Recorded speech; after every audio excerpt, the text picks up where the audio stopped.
time to get your fix. Come on down, get your horrible gaming review. Come on down, get your horrible gaming review.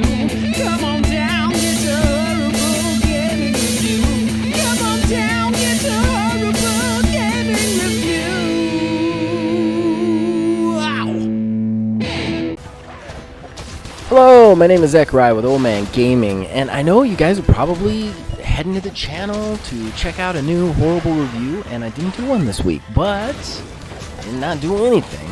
I got a first impressions video for Monster Hunter Rise, and this is all based on the new demo they just dropped in the Switch eShop. You can play it for free, up to 30 quests of just 2 of them. They give you kind of like a standard loadout for each weapon, and a couple of little tutorials on the new stuff. So I decided, why not go ahead and give you guys my thoughts, give you guys a rundown of what it is. I'm going to do this in review fashion, so just really quickly, I'm going to go over the, disclaimers. Number one, this isn't a score thing. I'm just going to give you an overview of what this demo is. Then I'm going to tell you the pros and cons of this demo as I see it, and potentially pros and cons of the future game. As usual, this is a demo, so it is not indicative of the final build. It is not indicative of the final game. Things can change, things can alter. I'm just basically telling you my impressions of this game and what I thought about it, what I liked, what I didn't like, and what I'm excited about and what I'm not. So, Monster Hunter Rise demo. Basically what it does is you have one map. There are 2 different hunts that you can go on. One is relatively easy, the other one is pretty difficult. Then there are 2 tutorial missions. One is just on some basics of monster hunting in this game.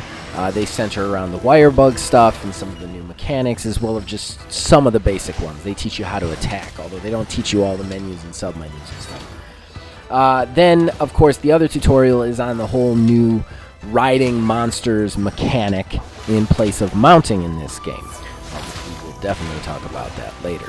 The other 2 missions is you can hunt the Great Iuchi, which is the weird pack animal raptor thing, and then in that mission there's one of the bear monsters. I can't remember what its name is offhand. I think it's like a Targon or something like that. Those 2 are running around in that first mission, so you can actually kind of just skip the Great Iuchi and go after the other one if you want to see how that works. But both missions give you that mission gives you 50 minutes, as well as the other one, which we'll get into in a second, and it gives you a lot of exploration of this one map. The other mission, you can hunt the Mitsune, I think I'm pronouncing that correctly, which is kind of this water dragon that throws death bubbles all over the place. That one is very interesting because it has a couple other monsters in it. I believe it has the Tarjan, but it also has the Rathian running around, which is nice to have a classic monster that you can just side hunt if you want, just to do it. Now, as I was saying in the beginning, there's no crafting in this. The crafting of Monster Hunter Rise still remains a mystery, though it's probably going to be similar to every other Monster Hunter game that's come out. What instead it does is you can pick whichever weapon you want, and then they give you this build that they've tailor-made for the demo, which weapons, armor, and all that stuff, just so that you can play right off the bat. That being said, that's the overview. You can play this up to 30 times, although, quick secret, and this is not like a hack or anything, it's all over the internet, but if you just delete the game data and reinstall the game, you get all your 30 count back. So you can only play at 30 missions.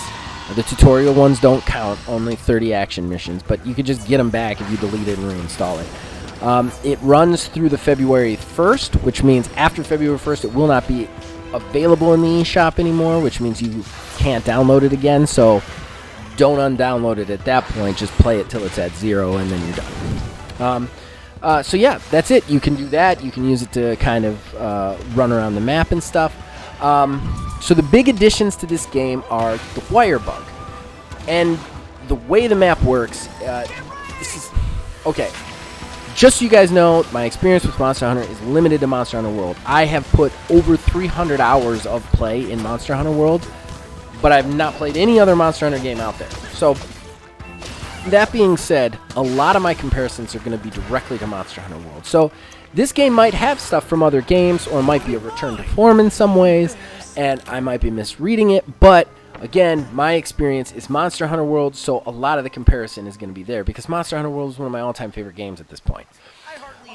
This is a way more vertical map. At least this one is. The wire bug allows you to access straight up high places that Monster Hunter World just never really got. Like, Monster Hunter World did have some verticality to the map. They had layers, but this is just different. You can climb a lot of things. You can jump on a lot of things that you just wouldn't normally do. And it's one of the big differences in this one. The wire bug also plays into your weapon use, which we'll talk about in a second, but first I want to get to some other differences. Another big difference is they reworked the endemic life system. So the endemic life, instead of like being something you collect for research points or for like cosmetics, you collect them and then you can use them in the mission itself. So like I picked up a turtle at one point, and if I use the turtle, it gives me this mist of like green life, and then there's a lot of like fireflies and stuff that you can run into, and they give you like health and defense boosts, and it all goes into kind of making this game feel like the arcadey little brother of Monster Hunter World. The combat is much faster. I feel like your character and the monsters take more damage. Things are just made to go a little quicker. Combat is a little bit more hack and slashy than methodical, whereas Monster Hunter World is very methodical. And a lot of things, like, they want you to use that wire bug. Like, that wire bug, all combat is like comes back to that wire bug and stems from it. In a lot of ways that the clutch call kind of revolutionized Monster Hunter World, it's very much that, where like they want you to use that with their with whatever weapon you're using. There are a couple of weapons that get around it, like the long-range stuff, but for the most part, like if you're running a close combat weapon, you need to utilize the wire bug, which is a problem for me. We'll get into that later in the cons or concerns, as I call them in this type of video.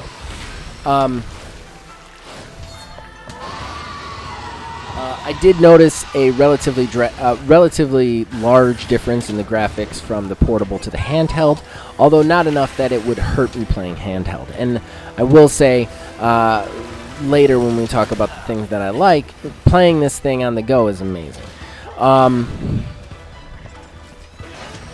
They also did a little reworking of the weapons. Some of them. The hunting horn has become a completely different beast, which I don't know if it's... I mean, it's better for hunting horn players. I don't know if it's better on a whole. You no longer have to play to activate your songs. You just have to hit the notes. So, like, when you're doing a combo on somebody, it's playing the songs automatically the minute you hit the right amount of notes, instead of actually having to take time to play the song. In addition to that, you can actually, like, do this really sweet, like, combo move that, like, double plays everything. And, yeah, it's weird because you're just auto-buffing everything and everybody around you. Plus, you're doing tons of damage because the hunting horn is a high DPS weapon when you really think about, like, the amount of damage it's doing up close and personal. So, in a lot of ways, the hunting horn is a little OP now. That's how I kind of look at it. I definitely had the easiest time playing it, which in Monster Hunter World, the hunting horn is very difficult to master, especially if you're a solo player.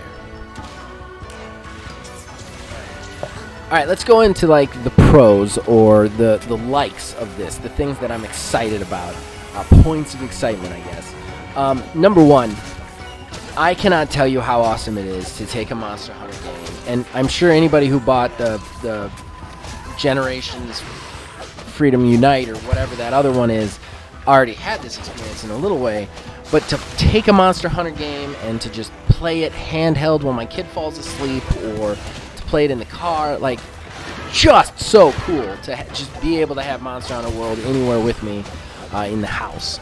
Just the portability of the Switch shines through again on that, and that's really awesome. I love that. The combat is still fluid and smooth. It is faster. Doesn't necessarily mean better, but it's still there. A lot of the moves are very similar to Monster Hunter World, so you get a lot of the similarities. So if you're a person who's played a lot of Monster Hunter World, you're not going to be too lost, which is nice. Alright, I'm going to switch off to concerns, and I know that wasn't a lot of pros, but I have some serious concerns about this game. There's some things about it that I'm not loving, and I want to say ahead of time, and I'll probably say it again later, I'm definitely going to get this game, and I'm definitely going to play the crap out of it. But there are some things about this that I don't like. Number one, this is a little bit of a personal one. I'm an Insect Glaive player. The Insect Glaive, comparatively to other weapons, doesn't do anything special anymore. Every weapon can mount if you just stun the monster enough. The way the mounting system works is atrocious. We'll get into that, but because of it, the Insect Glaive no longer has its cool spinning move that you can roll back and forth and take a tail off a monster, and the really cool aerial maneuvers that helped you do mounting don't seem to matter as much.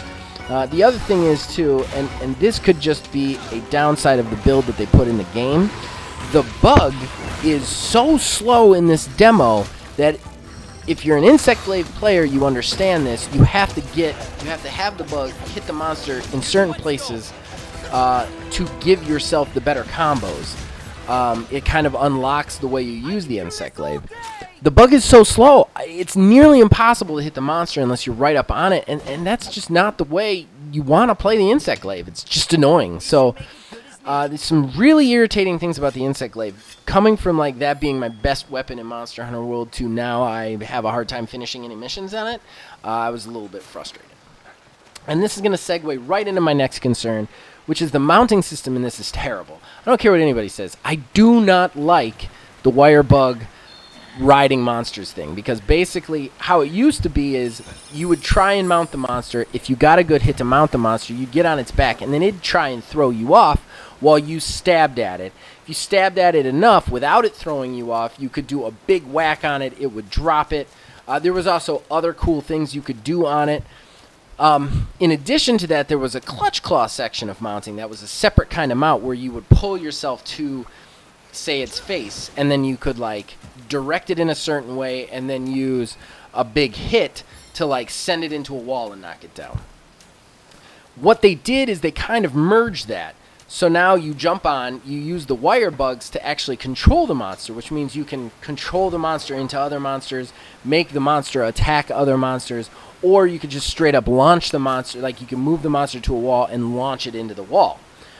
Which is cool that that's easier, but at the same time making that easier just deflates any weapon that's about mounting. My other weapon was the sword and shield. That's also a very high mount weapon. I always made my builds for mounting, and just doesn't seem to matter in this thing. Again, I haven't seen the skills, so I don't know how it's going to play out later, but because of this mounting system, it just took a lot of the fun that I had in Monster Hunter World out for me.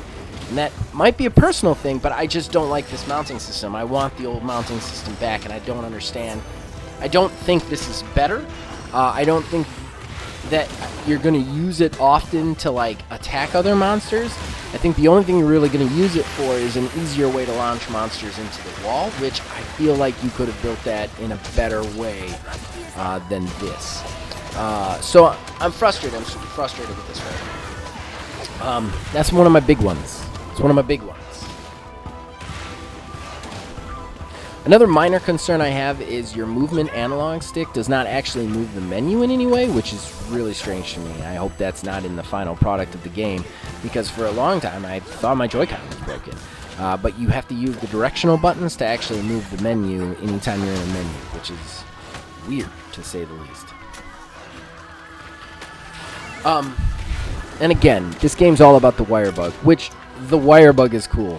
I probably should have put this a little bit in the pros because of how cool the wire bug is in a lot of ways. It makes movement in the Hunter nifty. Like, you could really climb walls and run up walls.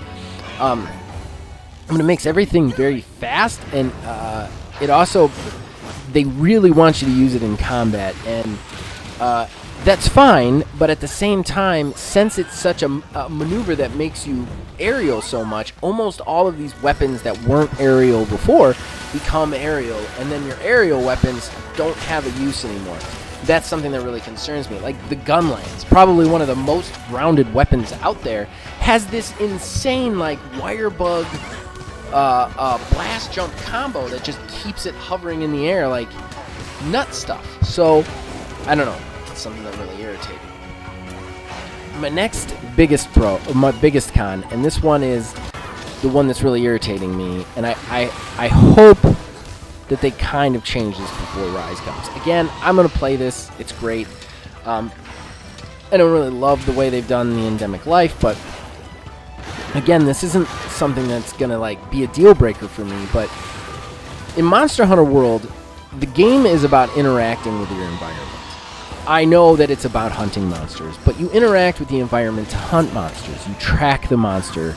You use the scout flies to do that. You gather research evidence. You mine things and you scrape up bones, and you catch those endemic life to become pets. And sometimes they move around in the world in a certain way. This game, you feel very disconnected from the environment.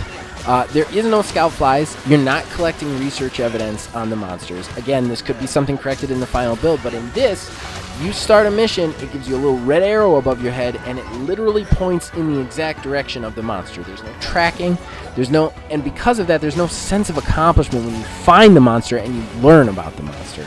One of the coolest things that I've ever done in Monster Hunter World that I love is just going on an expedition and just tracking a monster, watching it interact with its world, watching it itch its back on a tree, and figuring out what actual locations it moves to, what monsters attack it, what monsters it attacks, what it eats. Like, I love that stuff, and I love using that stuff to prepare for the hunts. That's just not here. There's no interaction with the environment. It's more like a level, and that's why I called it the arcadey little brother, because it feels like every endemic life you hit either gives you some buff, or you collect it to throw at your enemy at some point, or take to get better or something. And there's no point where it's like you never feel connected to the environment. It's more like everything in this is either an obstacle or a buff, period. And that bothered me. I hope that we get that sense of wonder somehow from the game later on. The only other thing I'd want to say is, as far as the demo goes, and this isn't really a concern for the main game, but as far as the demo goes, they need to start including some stuff for Monster Hunter that's going to bring some players who don't like Monster Hunter. Neil, on the channel, he downloaded this to play it, and he hated it. And the reason he hated it is not necessarily because he would hate the game, but this game just offers a very thin slice of what it is. And it actually cuts out a lot of the fun stuff, like the crafting and the building your character out. And it might be a different experience for him if this game had at least a little bit of that in there. I understand why it's not there. It's a demo. They just want you to feel the action. But still, I feel like maybe they need to take a different position on their demos. They need to include some of that stuff, or find a way to include some of that stuff, so that people could really get a feel of what Monster Hunter is and why it's so cool. Final thoughts. It's fun to play. It's great to be portable. It's missing a lot of the really cool stuff from Monster Hunter World that I liked. Personally, if you have an aerial weapon, I think you're going to be happy with this, like the Insect Glaive with the Sword and Shield. I think you're going to be super happy with what they've done with it. I could be wrong. Don't get me wrong. I could be wrong. Your taste is your taste, but just from my point of view. And yeah. I'll still be buying it when it comes out. I'm still really excited to play a Monster Hunter game on Switch that's brand new. But I'm more excited that I'll be more excited when they announce Monster Hunter World 2. Alright, guys. So as usual, you can check us out on Facebook at OldManGamingDH, on Twitter at OldManGaming9. You can join our Discord. The link is in the description below, and I hope this video helped you in some way. And if it did, please like, share, or subscribe. And as long as you guys keep watching and listening, we'll keep making them. See you guys next time.